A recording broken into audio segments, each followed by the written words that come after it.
Oke, halo. Semoga kalian dalam keadaan sehat dan bahagia. Nah, pada minggu ini kita akan membahas tentang harga keseimbangan. Setelah kemarin kita sudah berdiskusi tentang permintaan dan juga penawaran. Oke. Nah, di sini harga keseimbangan itu atau yang membentuk harga pasar itu adalah harga pasar itu akan terjadi karena adanya interaksi dari penjual dan pembeli, seperti itu ya. Jadi pembentukan harga pasar ini terjadi karena adanya interaksi jual beli, seperti itu, atau adanya jual beli, adanya kemarin seperti itu ya. Jadi pembentukan harga pasar itu adalah karena adanya interaksi jual beli. Nah, keseimbangan harga pasar.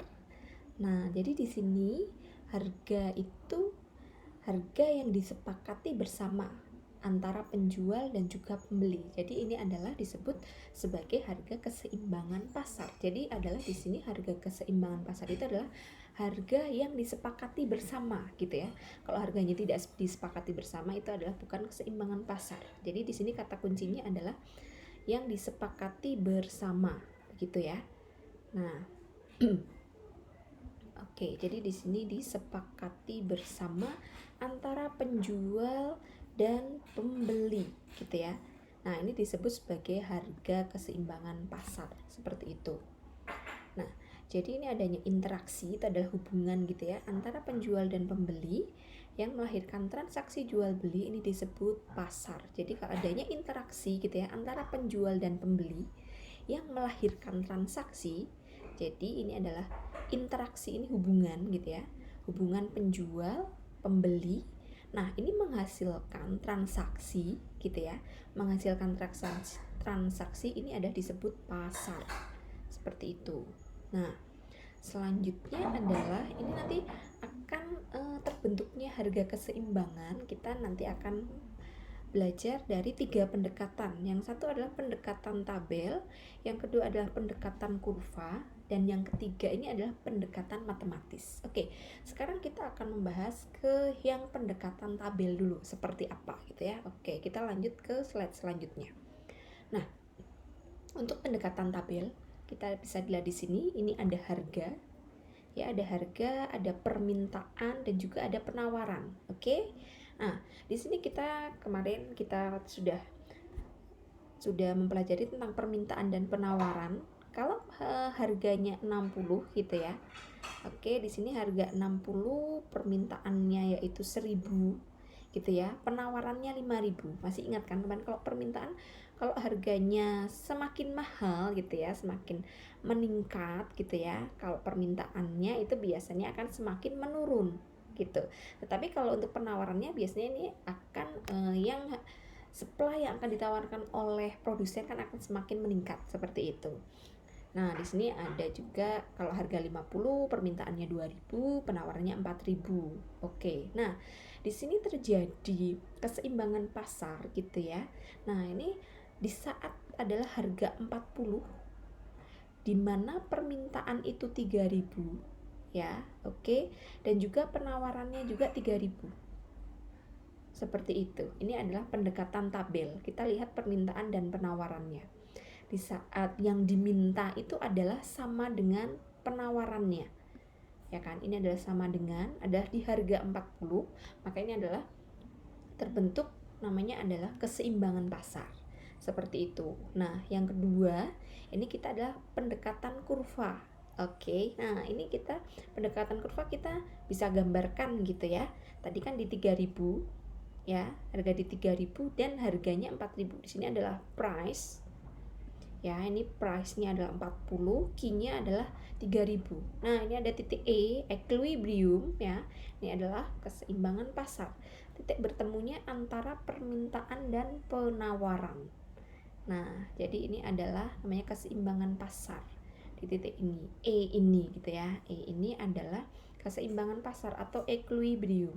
Bertemunya antara permintaan dan penawaran. Seperti itu. Oke. Nah, dan yang ketiga kita yaitu membahas adalah pendekatan matematis gitu ya. Seperti itu. Nah, ini ada fungsi penawaran dan juga ada fungsi permintaan. PS itu adalah fungsi penawaran PS sama dengan AQ plus B ya, dan juga kok permintaan ini PD sama dengan min AQ plus B gitu ya. S itu kan supply itu adalah penawaran, D gitu ya, ini D adalah demand gitu ya, seperti itu. S supply atau penawaran, D itu adalah demand. Ini rumusnya seperti ini. Ini kita akan di pendekatan matematis, karena tadi kan kita sudah membahas yang pendekatan tabel. Ini kita bisa melihat gimana pembentukan harga keseimbangan. Kita lihat secara tabel gitu ya. Di saat permintaan 3.000 dan penawaran 3.000 di harga 40. Nah, gimana sih terus kita tadi digambarkannya gitu ya ke kurva gitu kan. Nah, ini makanya adalah pendekatan kurva gitu ya. Nah, ini kita lihat, kita tarik dari price-nya 40 dan juga Q-nya 3.000 gitu ya. Maka di sini adalah nanti ada titik, namanya titik pertemuan antara supply dan demand, namanya equilibrium, seperti itu. Nah, yang selanjutnya adalah pendekatan matematis gitu ya. Nah, rumusnya juga hampir sama, karena ini adalah fungsi penawaran dan fungsi permintaan gitu ya. Nah, rumusnya ini adalah P min P1 per P2 min P1 sama dengan Q min Q1 dibagi Q2 min Q1. Nah, harga keseimbangannya itu jika QD ya kan sama dengan QS. Gitu ya. Seperti itu. Oke, kita coba lihat dari kita di sini kita masuk ke contoh gitu ya. Nah, ini diketahui sebuah kondisi pasar ini sebagai berikut. P itu price ya, price, QD quantity demand gitu ya. QD adalah quantity demand, QS adalah quantity supply. Oke, ini di saat harga 75, maka QD-nya tetap diingat ya. Kalau permintaan gitu ya, kalau harganya itu adalah semakin murah, maka yang diminta adalah semakin banyak gitu ya. Tapi di QS-nya akan berkebalikan ya gitu. Di QS-nya atau supply-nya itu kalau harganya semakin menurun, maka supply-nya akan turun juga gitu ya, seperti itu. Perlu tetap kalian harus mengingat tentang hukum permintaan maupun hukum penawaran gitu ya. QD seperti apa, permintaan itu seperti apa, supply seperti apa gitu ya.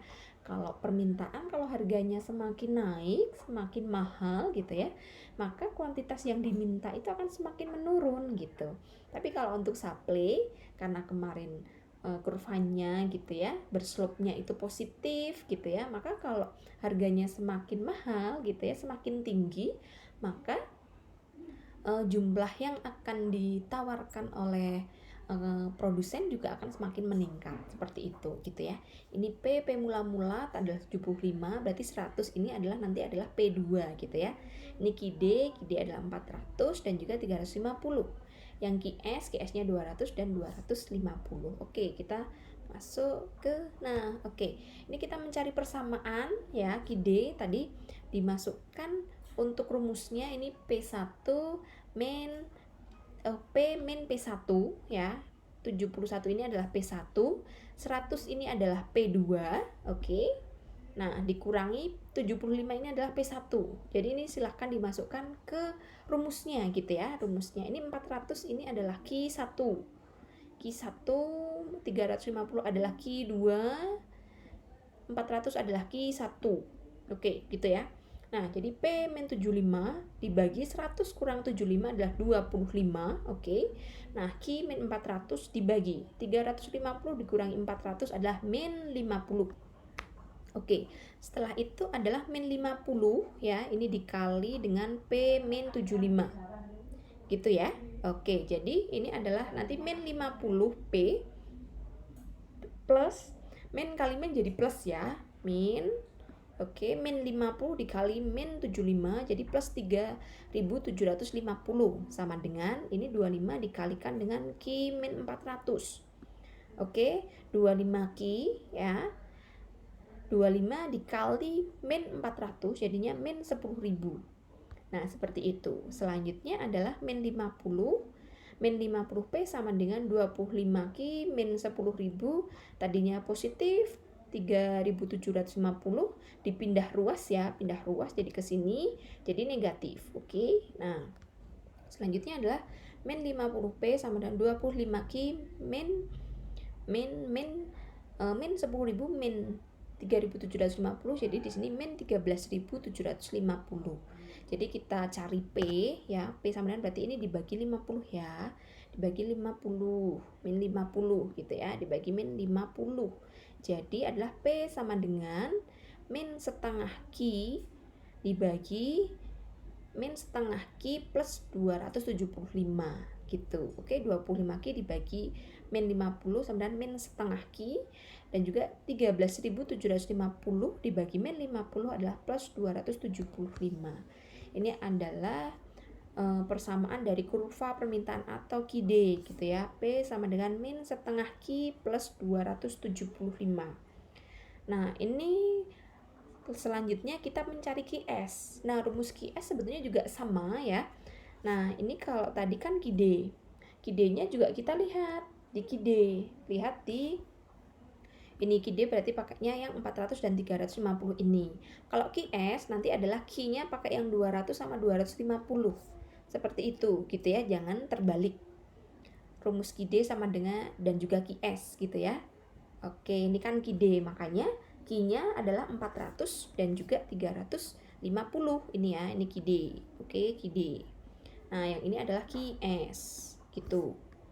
Nah, makanya ini untuk kita mencari persamaan kurva penawaran atau QS, maka Q1-nya gitu ya, Q1 itu kita ambilkan dari yang QS gitu. Seperti itu. Untuk caranya ini sama saja dengan yang tadi kita mencari yang di kurva permintaan. Seperti itu. Tinggal dimasukkan saja untuk rumusnya, tinggal dimasukkan angka-angkanya gitu ya. Kalau untuk price-nya sama ya, karena price-nya kan tadi hanya satu gitu, hanya P ini saja.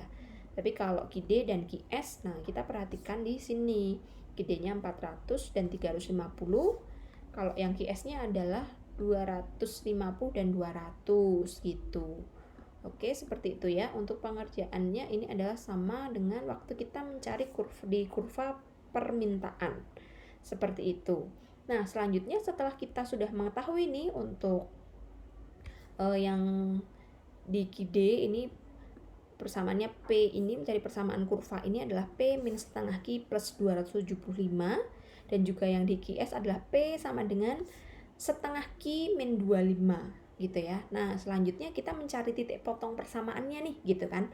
Oke, yang P ini yang pertama ini adalah yang di QD ya, yang kedua adalah di QS.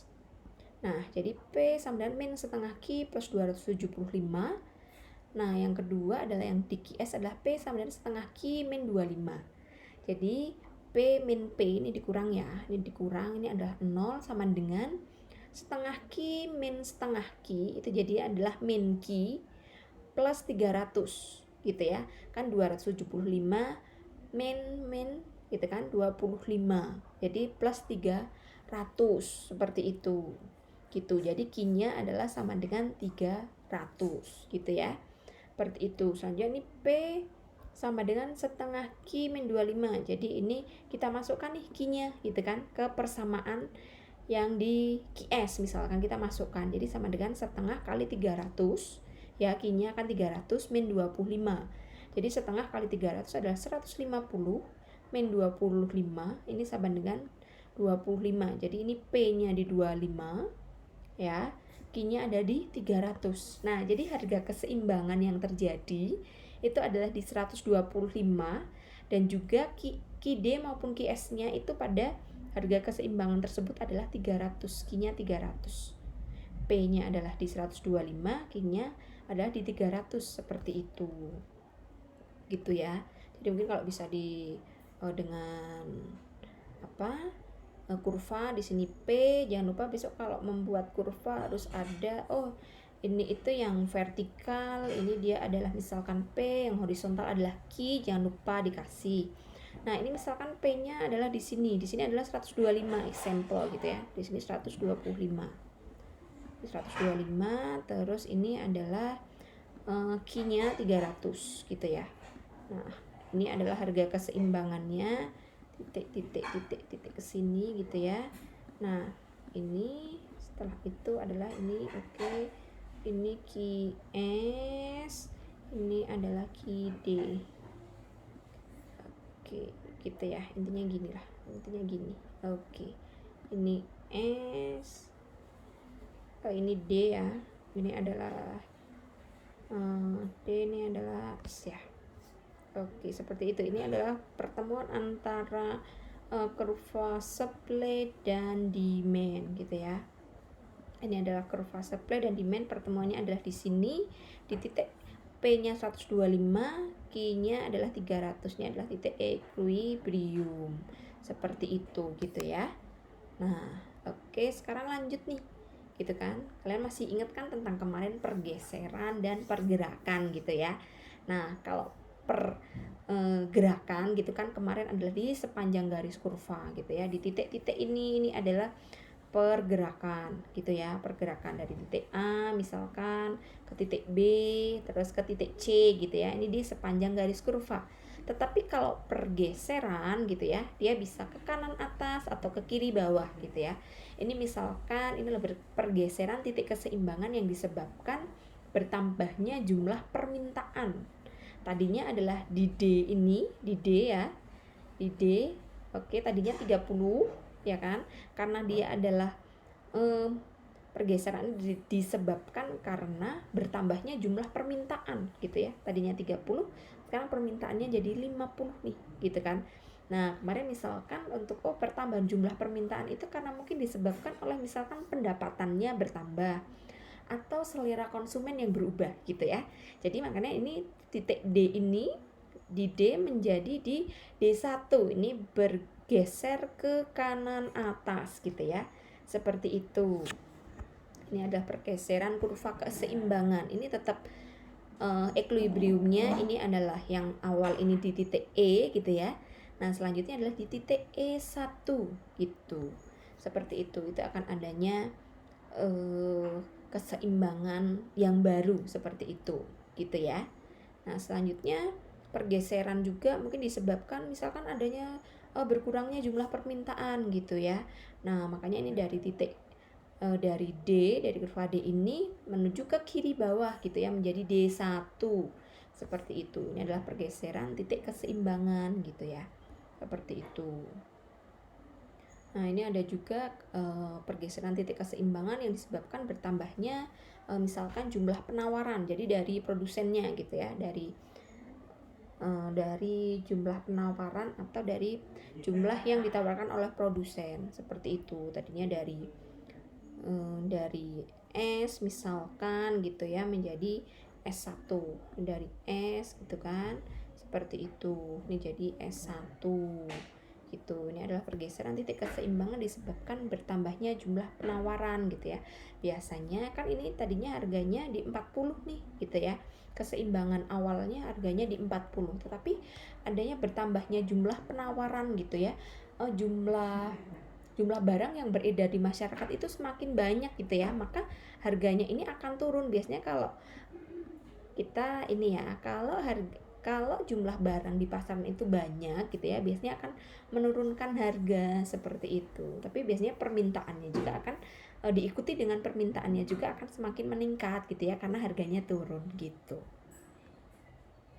Nah, ini juga ada pergeseran titik keseimbangan disebabkan berkurangnya jumlah penawaran. Nah, kalau berkurangnya jumlah penawaran gitu ya, jumlah produk yang beredar di masyarakat itu semakin sedikit gitu ya, dari 50 tadinya menjadi 30 nih, adanya kelangkaan bisa jadi ya. Nah, mengakibatkan harganya itu menjadi naik gitu ya. Maka ini akan memunculkan adalah keseimbangan baru. Keseimbangan barunya adalah di S1 gitu. Tadinya di S di titik E gitu ya, menjadi bergeser ke kiri atas gitu ya, ke kiri atas dan juga menyebabkan keseimbangan baru. Biasanya kalau yang ditawarkan menurun gitu ya, harganya akan naik, maka ini akan memunculkan adalah keseimbangan yang baru gitu di E1, di titik E1 itu adalah equilibrium 1 gitu ya, seperti itu. Ini adalah pergeseran. Pergeseran itu kalau enggak ke kiri atas, ke kanan bawah, atau dari seperti itu, atau dari kiri atau ke kiri dari Kalau ini bisa jadi dari, pokoknya bisa ke kanan atas atau ke kiri bawah gitu ya, seperti itu. Ini adalah pergeseran, bergeser gitu ya. Kalau pergerakan sepanjang kurva gitu ya. Semoga masih ingat. Oke, ini bisa untuk latihan gitu ya, time to quiz. Silahkan kalian bisa latihan, boleh latihan sendiri-sendiri saja, ini tidak usah dikumpulkan. Seperti itu mungkin dari saya. Oke, cukup sekian ya untuk keseimbangan pasar. Nah, untuk minggu depan kita nanti akan membahas tentang pendapatan nasional. Oke, terima kasih, semoga ilmunya bermanfaat. Kita nanti bertemu lagi di minggu depan. Terima kasih.